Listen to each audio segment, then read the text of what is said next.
Hello and welcome back to Retfurb. On today's video we have a retro 1990 steel shaft bottom bracket which is in need of a good service. Now I'm not entirely sure which brand this bottom bracket is, but I think it's a Shimano square tapered type or replacement which looks very similar to that which a Shimano is. So without delay, let's get straight into it. So the first thing that I'm going to do is give it a quick wipe down the main steel shaft. A lot of this is just grease, and I think it's rust that's come off the frame. It was actually from a GT Timberline, which I've got a video which has got the full refurb process on that, but this is more in depth for the bottom bracket, just to show a bit more of the process involved in cleaning it up and servicing it. Again, with this, trying to use all the original parts where possible. Everything looks like it should be okay, it's just very dirty, obviously gunked up, the grease has gone hard in it, so we're just going to go through, clean it all up and show the process involved with that. So first thing, just cleaning this steel shaft, and then now using a wire brush just to clean any of the surface rust off of the shaft. There's not much and I'm only going over it very lightly. Now straight away you can see the difference that made, just giving it a clean and then going over the wire brush. It's made a hell of a difference, it looks much better now. Moving on to the bearing sides and the end cups, first thing I'm going to do with both of them is just give them a quick wipe down before I strip them down further.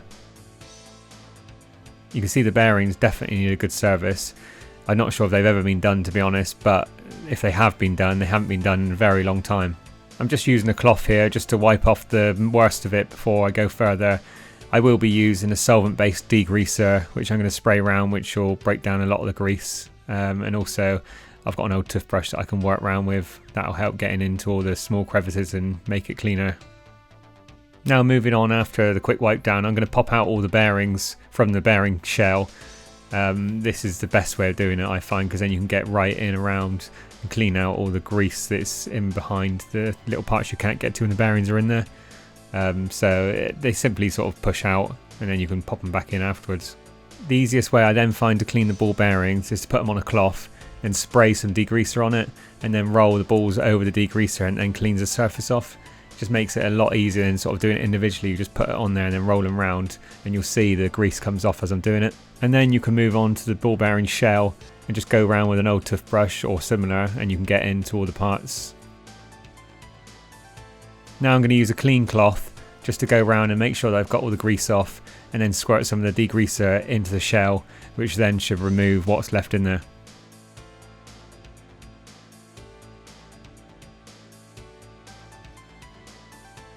Now moving on to the outer cup, which will follow exactly the same process as I just did with the other part. Just giving it a good wipe down, degrease it, and then get in with a brush, and hopefully that will remove all the old grease and grime. On these outer cups there's a small rubber seal where the shaft comes out. You just need to go around with a brush to get all the grease and grime off around that area. There's a little bit of a sort of crevice around that part which holds the dirt and grime, so you just need to spend a little bit more time to try and get that out. You can see with doing all of this that yeah, it's a little bit of time and effort that goes into doing it, but it comes out really well. Now, I'm not saying that you're going to repair a damaged bottom bracket doing it this way, but if it's just not sort of running smoothly, it's a little bit clunky, obviously that can be an adjustment issue, but if it's just sort of rough moving, then this will resolve that. 9 times out of 10, you know, if obviously the bearings are worn and there's movement in there, then yeah, you're not going to get rid of that. And obviously on the end of the square taper, if there's movement on the crank arm, again, you're not going to resolve that with this. But generally, you know, general use servicing, you know, you'll make a hell of a difference just doing this job.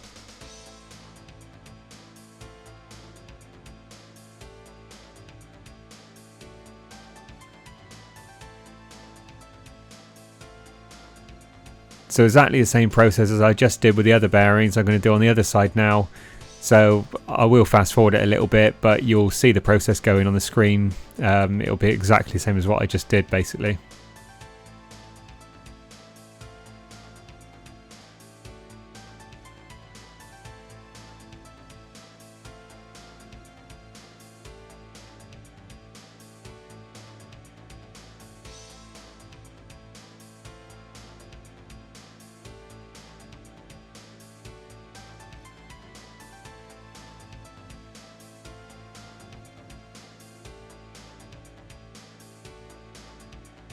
So now that all the cleaning process is done, we can look at popping the ball bearings back into the shell. As you can see from the video, it's a really simple process. It's not hard to do. Obviously you don't want to be squeezing the shell too hard to cause damage to it, but they just go in quite easily, to be honest, so you shouldn't have to put any sort of considerable force in there. Now that part's done, we can move on to putting the grease in. So you'll see that I'm just packing it into the outer cup, and then I'm packing it into the actual bearing part, just to make sure there's enough in there that gives it lubrication when in use and protects it.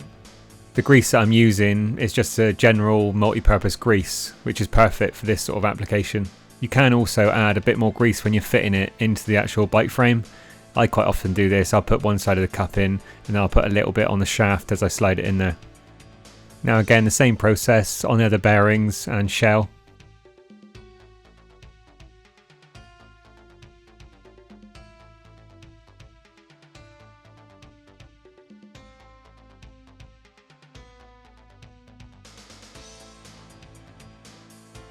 Now at this point you don't actually have to put this all back onto the shaft. Obviously when you're fitting it to the bike it'll all have to come apart, so you could just put it straight onto the bike at this point, but if you're not ready you could put it in like a Ziploc bag or something just to protect it. You obviously don't want any dirt getting in this grease now you've done it.